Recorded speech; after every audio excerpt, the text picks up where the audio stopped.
ஆண்டவர் உங்களை ஆசிர்வதிப்பாராக. கடந்த மாதம் முழுவதும் தேவன் நம்மை கண்ணின் மணி போல் பாதுகாத்ததற்கு ஆண்டவருக்கு நன்றி செலுத்துகிறேன்.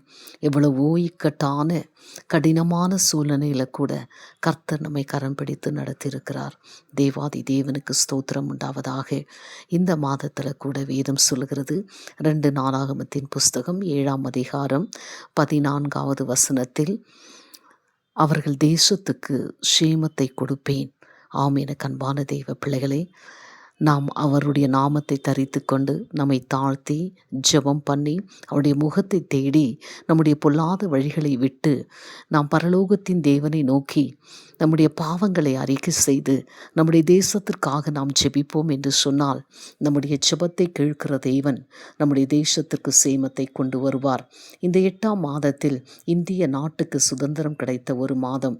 இந்த மாதத்தில் கூட நீங்களும் நானும் நம்முடைய இந்திய தேசத்திற்காக ஜெபிக்க வேண்டியது அவசியமாக இருக்கிறது. நீங்களும் நானும் ஜெபிப்போம். இந்தியா கர்த்தர் மூலமாக ஆசீர்வதிக்கப்படட்டும். God bless you all.